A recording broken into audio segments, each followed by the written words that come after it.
My 2025 full fantasy NRL team reveal. It's been a long time coming and I'm still not completely settled. And thankfully, we do have plenty of flexibility over the next few days. And we've got the news around the Dolphins and their players, some of them missing. And we're going to find out some more information at 8 p.m. tonight when they do their 24-hour cull of a few players. And yeah, we'll see. Obviously, the guys that didn't get on the plane not being named. And at the moment, there's a few guys, Nichols, Cody, Kenny Bromwich, that are out right now. So no real fantasy relevance from that standpoint. And just remember, guys, that it is going to be a 1 week thing. They'll be back ready and raring to go next week, hopefully. And hopefully all goes well in southeast Queensland there with Mr. Alfred. So yeah, that's kind of the big news on that front. And my team. So you see a few players here that you haven't seen as yet, and we'll go through that whole team. Pete Mamazelis, Connor Watson, Terrell May, and Alex Seyfarth are the new guys in this front section. And what a 24 hours it has been with guys like Connor Watson, guys like Jacob Preston as well, who have both been in my side. And with the out last night of Nat Butcher, and guys, just remember, some of these videos I do make in advance. I need to make them so I can get it out in the morning. So that cash cow one today, I was talking about guys like Wong in that, and the information came out late last night about Butcher being out, and Wong comes into that side. But Butcher's not going to be out long term. So if you were 50-50 on Wong, I don't know if this changes your decision. And if it does for you, then sweet. If you were a bit worried about him in the first place, just don't take him. He's probably due to play some decent minutes this week, probably 10 extra or so than what he would have had on the bench. So should benefit him there for sure. Other guys that we do have to think about is obviously Connor Watson in that side. And with the bench makeup that they have right now, a couple of debutants or close to it, Blake Steve hasn't played many games, and then Docker Clay isn't a big minute guy either. Their starter's going to have to play big minutes, and that is where Watson comes in. And there's definitely been some worries about him. But guys, just if you do go back and check out your stats, which is a smart thing to do, looking at Greg Marzou just recently as well. But Connor Watson, if you're looking at his stats at hooker, it is in 74 minutes. That's the big thing that you want to have a look at with Connor Watson there. And it's 69 with that 8-minute effort, but we take that one out of the way. And it is 74 minutes for a 58.7, which has got him 9.7 points ahead of where he's currently priced at with a dual position. So I personally expect him to play about 70 per week. And I think that's pretty fair. Like, when he starts at hooker, he usually gets those really good minutes. And I don't know if they can afford to have him off the park. So for Watson, if you're 50-50 on him or Grant, 100% go Grant, because there are some worries about minutes and we're unsure on that standpoint. But if you're on the Watson bandwagon like myself, I don't think you jump off just because of Zach Docker Clay on that bench. When guys like Spencer Lenu come back and Butcher come back, do they have Docker Clay on there? Do they start with a different type of utility? We're unsure at this point. What's going to happen if Billy Smith comes back? Do they have one of those guys on the bench? Does Nwangani Tawaze go to 14? And he's a big boy. He can cover a lot of positions on that 14 role. So unsure how that's going to play out. But I do, in this first game at a minimum, expect Connor Watson to play 9 for a good portion of this game and then go into the middle rotation in that 13 role, with Wong starting at 13, not going to play massive minutes. So if you're on the Watson bandwagon, don't jump off. If you're 50-50 and you want to go to Grant, do so, in my opinion. So that's the Watson decision there. Matt Mazzella is very simple for him. I'll move around with flexibility and all that kind of stuff. This is just the 21 players that I am going with. I might start Watson at hooker. Matt Mazzella might go to the bench. We'll work out how that one plays out, but I think that's a good chance of happening in that scenario, and seeing, we don't know what's going to happen with guys like Pete. So I have got plenty of cover in mids. I don't have heaps of cover in hooker. So that's a good way to think about it. Terrell May must have, lock him in. I think he's a really, really fun captaincy option this week, that's for sure. Alex Seyfarth, he's been locked into my side ever since I made my first draft, and that is not going to change. The way that this team list is set up, there's no edges on there. Bird's going to play through the middle. If there's an injury, he's going to cover outside backs. It won't be Seyfarth, which is great news as well. And obviously that's a worry with Watson also. But at worst, it does mean he gets, the full 80 minutes if there's an injury mid-game. If there's an injury to the halves, that's pretty good. If it's an injury to the outside backs, it's less exciting. That's for sure. But injury to the 13, injury to one of the edges, he could easily, they can move somewhere there. He stays in the middle. Injury to the halves is pretty fine. He averages close to 50 in the halves anyway. So it's really just the outside backs that would be the problem for Watson. And that's something that you don't get with Harry Grant. And you'll see Nicky's video that's just come out. Go check out his thoughts if you're interested in Harry Grant. He has changed Watson to Grant, and he has some really good points on that. So go and check that one out when he talks about his team, when he's answering your YouTube questions as well. He's a very, very smart guy and has started really, really well so far and came 111th last year. So go and check Nicky's video out. If you want to get Mitch's thoughts and Scoop's thoughts, they're all in on the channel as well. And there's lots of videos there, guys, but you have different perspectives, and hopefully we can make this channel and this podcast the one-stop shop that you go to for your fantasy advice, whether you're looking for it from me or if you've got some other guys that have performed really well and consistently. That's what you want. If you want advice from people, it needs to be from people that are good and that make top hundreds regularly or top 200 or those type of numbers. So that's where you want to go. But yeah, safe fast locked into my side. We got Metcalf and Cleary, obviously, with Yo as captain and Hosking in that starting side as well. And if you do want to rep JBFA, I've got that JBFA Jamie at the start there. If you're someone that loves watching my content and want to rep that tag, whether it's at the front or the end of your name or something, your team name, then I'd obviously appreciate that, as well as a lovely subscription to the channel and following along on podcasts as well. All right, my centers currently, these guys will definitely be in my side. It will be just the question of where do I play them? Does Toya miss a side, miss the 17? Do I try and loop him? There's a bunch of questions around Toya, and the people in the private group will find out my final choices. But right now, this is the 21, and things will change with injuries, and guys like Horsburgh are really, really cooking my mind, that's for sure. I was trying to work out how to get him in and how to leave cash available without sacrificing my round one side. So yeah, that's a big question. Horsburgh next week. But Dylan Lucas, I've locked and loaded him since the start of preseason. He's a gut feel guy as well. I really want to shore up my centers and not play that roulette in that center position. And I think he's a gun back rower with the dual position. I think he has a little bit of value to make as well. So I'm going to lock and load Dylan Lucas. And then Rob Toya, he'll be in the 21. The question is just going to be, how good are the Roosters going to be? And can you trust him in your scoring 17? That's the question I'll be asking myself coming into tonight's game. Whether I try and slot him in 6 and do some funky stuff with that, or I just play him straight up. That's going to be my question in center, or if I do make any other changes to get some certain guys in. But let's move down to the fullback slot right now. And it has Tamale in there, who I started last week, which was good for his 49. Don't have to worry about that, thankfully. Yongi at 350, and currently I do have Kalen Ponga. So it's the Lucas and Ponga train for the Knights there, and they looked really good in trials, and I hope they can come out and score really well. This is a position in fullback that I think is pretty tough, wing fullback there, and Ponga has tremendous upside. The question is going to be, does he do it from round one? I think he's going to kick a fair bit in general play. He's going to goal kick. He looks electric. He's had a full preseason. It looks like he's in love off the field as well. There's all these things come into it, especially when you're targeting guns in your side. But Ponga, excited for him. If he's in my team, if I take him out, I get scared. And he's very, very highly owned at 34% as well. So that makes it tough. It's obviously, serious players as well as, casuals as well that love watching him play, and completely fair enough. He's an absolute superstar and a guy I think you want in your side. Can you fit him in round one? And do you have other targets as well? Now, let's go along and move to the bench. Right now, there's 96,000 in my bank. That's wild. Next lockout, 9 hours away. Let's move to the bench now, and the next 3 on the list are going to be Jacob Preston, 695, with the news on him in the last 24 hours as well, or a couple of days to be fair, with the team list that they did name as Satili Tupanua, and it's also Jamin Salmon. But the news last night was that it looks like there's up to 4 players, those two, Sam Hughes and also Blake Wilson, that may miss this side.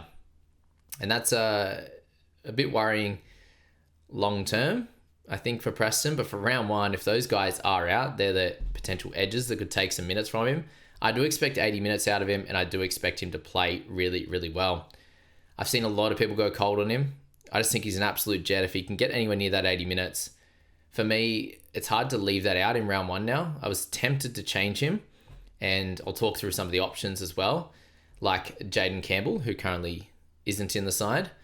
I was tempted just to go Preston to Campbell, but once I heard that news last night, if we get some confirmation on that, obviously with Campbell not playing this week, Preston is going to be an easy guy to find out what's happening with that bench and then make some decisions from there.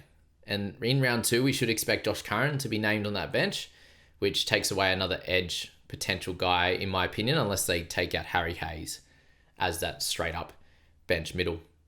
So Preston, I'm just excited about him. He's been a guy I love, a gut feel pick as well. And I'm looking for good points in round one. And I do think Preston is a guy that can really deliver for me on that standpoint. There are some worries about the minutes.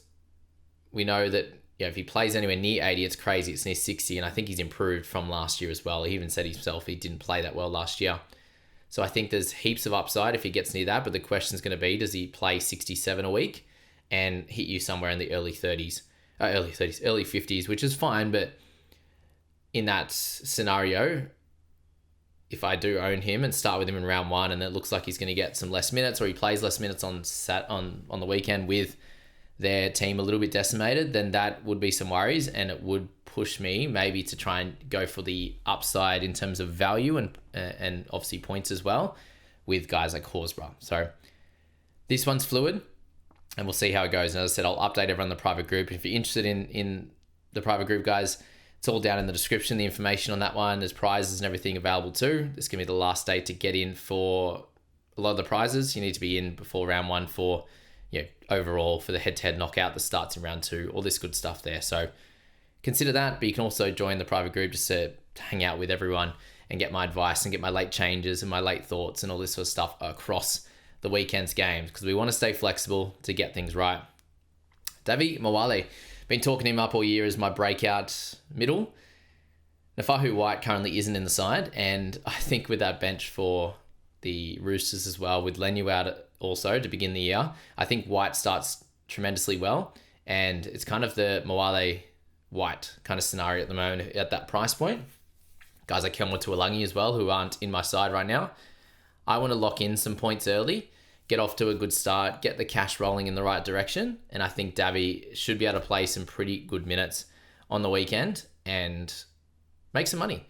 And he's also a guy that we can just see how it goes, and at that mid-range price at 432, if I need to make some decisions around getting Horsburgh next week, he's a guy in my side that can easily be moved around. If he only does get the 40 or 42 minutes and scores okay and only looks like he's going to make a bit of value, he's easily a guy that can go up or down to facilitate some type of trade.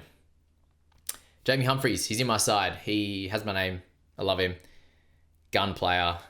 I'm going to back the upside. If he happens to get moved on from the side, then he's a decent enough price point that I could move him up or down and bring in another cheapie or help facilitate a higher move. So for Humphries, I'm backing that he's going to keep the spot. And if he doesn't, we have contingency plans. And you should do that yourself, guys. Have those things set in place where you can move your players around and get yourself into a really, really good situation.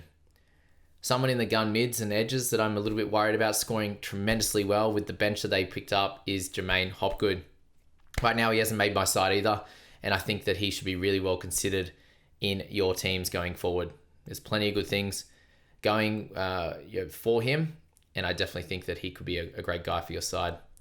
Tom Duffy is currently sitting in interchange 4. We did just get the news last night that it sounds like, from what Cotter said, that Drinkwater should have the kicking tee, and I agree. Drinkwater's a 78% kicker, and Duffy kicked a lot of goals last year in Cup, 73%. So I think Drinkwater, obviously having the big game experience as well, I would be using him as the kicker. And that puts him into consideration for a few more teams as well, for sure. But Duffy, at this stage, he's going to be in my interchange 4. We are expecting big kick meters from him. Like you saw in the trial, obviously, there was a fair few points scored, but if it's not crazy and it's a bit more back and forth, he'll be the main kicker with guys like Dearden not. And Drinkwater will kick on that left-hand side with that left boot as well. So just keep an ear out for that one with Duffy and obviously the goal kicking, but he's easily a guy you could leave out of your side. He's also a guy that I think you can start in the 17 this week And he's probably my last pick right with this iteration. He's my last pick in the 17 right now. And I will decide as we get a little bit closer to their game with Duffy. There's another Rabbitoh in my side following Jack Cole, and that is Lockie Hubner. At 250k, if he is starting at lock in their game tomorrow night, he's going to be in my side. The question's going to be, is he going to be in the 17? And I think he deserves a spot in the 17. Is probably a little bit safer than someone like Duffy, but I think Duffy has the upside. And the question's going to be with that South pack, is there enough minutes for someone like Hubner who has a really good Queensland Cup stats over the last 4 years? Wayne Bennett's brought him over. There's a lot of narrative to Hubner. And there's a video that got popped out about Tallis Duncan as well, and he did this ridiculous flick pass, and it was out on the left edge. So there's a good chance that Arrow either plays slightly less minutes, Duncan goes out to edge in like the 25th or 30th minute, Arrow moves to some middle, and some different things happen around that. That's definitely a potential option in this week. And as I said, I'm not locked into every single one of these players. Probably like 17 guys I'm pretty well locked into. Guys like Jackson Purdue has just come into the side as well, given the lack of cheapies, and had to move on from, at this point, from Starford Toa, who could potentially be used as a loop guy. At this stage, he's out. I'm worried about Purdue and the Cowboys draw. I think if they aren't going to be great, then I can't see him scoring really well. Comes up against Garrick and Olakau'atu and DCE this week, and I think that's going to be a fairly tough matchup for him in general, unless their attack can be humming, and those guys do have some missed tackles. But on his side, I think there's some missed tackles coming from those guys on the other side who are very, very good attacking weapons, and you've got Turbo sweeping out back as well. So he's not locked into my side right now, and he's in there until I make decisions. And I was fairly well settled with my Supercoach side. I'm less settled with my fantasy side, of course, but it's something that you need to try and get as right as possible, because you've got 21 players compared to 26, and that's where the importance lies. Jack Cole is in there with the 29 right now in emergency 5. I'm not going to take that score. I'm going to take a risk on a Duffy, a Hubner at this point, and Sandon Smith is going to stay down in my emergencies. 250k, we've seen him score, really high 38 average in the half spot. It does include 1 goal per game. He is kicking in this, from round 1 as well, which is helpful, but also had a fair few kick meters as well. And that's not something I think you'll see too much of with Townsend, who is a very dominant kicker. Obviously next to Tom Dearden, who's not much of a kicker of the footy, he's going to dominate proceedings, but I do expect that, that's the role that he has played over the years, and that should continue to happen for him. So it's a pretty interesting side for me. My question's going to be for myself, and I've been asking this for days now, is how do I get Horsburgh in next week safely without having to lock in a couple of trades? 96k in the bank does not allow me, let's just say that Moale or Metcalf, they do struggle a bit. It doesn't allow me to get straight up to him from there. From Seyfarth, I'd be able to, unless he had an absolute mare and lost like 25k. I'd be able to do it from Seyfarth if we got like 55 minutes and it wasn't great, or something changed late.